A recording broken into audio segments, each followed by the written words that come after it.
welcome back to the Originator Build Series. I'm Rob, this is my shop, and in today's episode we're going to start making the tail for this Ducati S2R.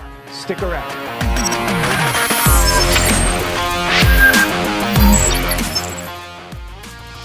Alright, well, I'd love to say I had a plan, kind of do. The idea here is to, as you can see, these wires that I'm putting on, they're just welding 1/8 inch welding rod.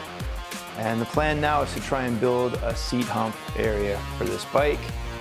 The actual seat base is going to be up maybe an inch from the subframe, and it's going to come up to about this ending point here on the higher, I don't know, what do you call it here, this vertical on the subframe. And as you can see, there's going to be a gap between the tanks. So that's where I'm going to need to build that tank out, which gives it that longer stretched look, and it's going to flow into the tail and the subframe. So that's what I'm planning on doing.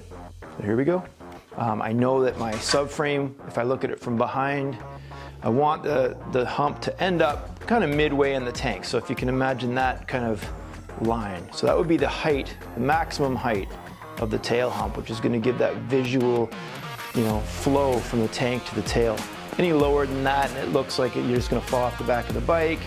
And if it's too high, then you've got a mismatch in dimensions. So those are the kinds of things I look for. If I'm down the center of the tank, where do I want that seat hump to be? I like things to flow up, that'll go into that tail hump. So that's about where I want it to begin. So that gives me that void for the seat. I'm just gonna try and bend this, leave myself enough room. So let's say I give a good bend like that. Okay, so that's where my seat hump would be, so to speak. So what I'm doing is just bending that rod so you get that profile. Right, something more like that, gets my height up, whoops, and then that'll bend back here. And then I can kind of sit back and look at it. I don't like my tails to end too far past the axle point, so I view that as like a 12 o'clock straight up and down from that axle, so that's where it's going to end. So you start to get that profile look.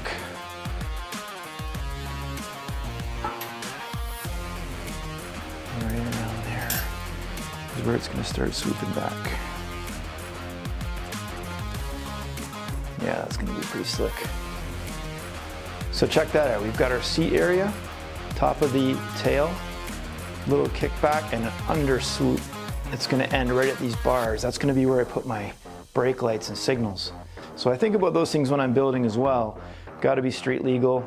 You can take it off later if you don't like it, but I always try to make things as street legal as possible. You see that flat line on the tank, the under swoop, it kind of curves back, so we're matching that flat top, this kind of sharp angle, and that under swoop. That's going to pick up on the symmetry of that front part of the gas tank. So once I have that set up, now I can start getting the other side bent, so I can do both of them, and I'll taper that in so we'll get a nice round top to that. I'll do the other side to match, and I'll be right back. All right, picking up where we left off. This is where I'm at now. So I've got two kind of wire frames, as you can see, running up the tail.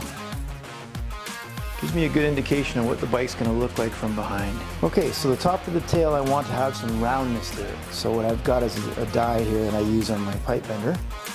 So I'm just gonna start to bend it around that. And that's gonna give me a bit of an arch. There's my arch.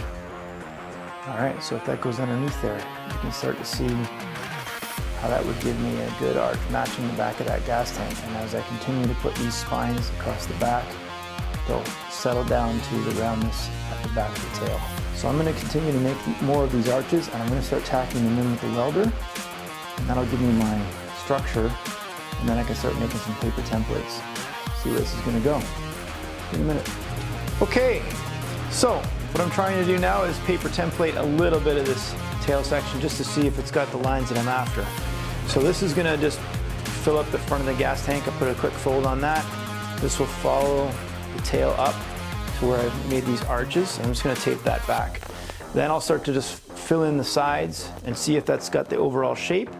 And then I'm gonna play with fancier stuff like, with wires and stuff to flare it out and not make it so boxy. And what I like about the wireframe idea is I can see the voids, so I know if I want to put a battery in this cavity, I've got this much space to do it in. I can put some other electronics back here if I decide to mount my tail light, that kind of thing. Whereas if you're just working with foam, it's harder to get a shape, for me anyway, I find it harder to get a shape symmetrical. This way I can stand back, look at how things are shaping up with the frame that I've made, and then the paper gives me the idea of how it's going to actually look when it's a solid piece. So what the paper shows me is a nice silhouette of what my seat's going to look like. So it gives me the idea right here where my ass is going to go. And then these are the sides that I'll be filling in. Now what I've got here is a bent piece of rod that's just going to give you a kind of an indication of how I'm going to flare the sides out. So when you look at from above, you can see how that's going to give me some shape to the sides. And then from behind, you can kind of see this.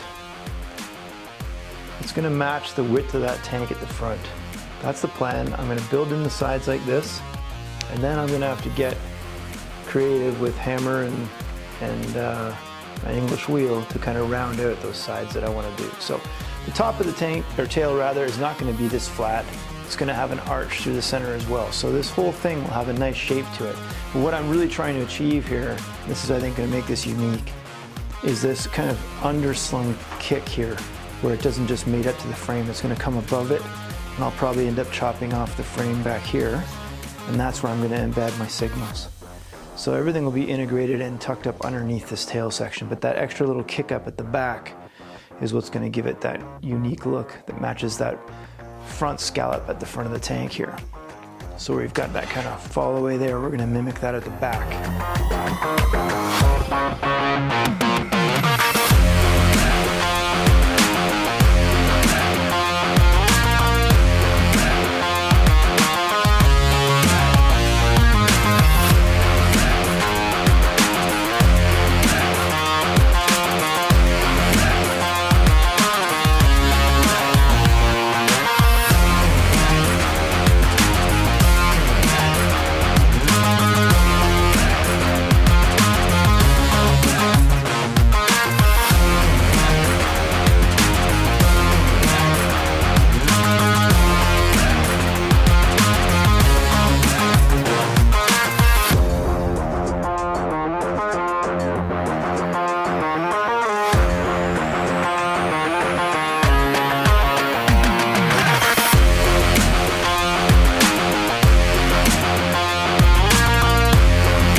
And so just like that, a little bit of wire bending and some creative welding, we have ourselves the buck of a tail section.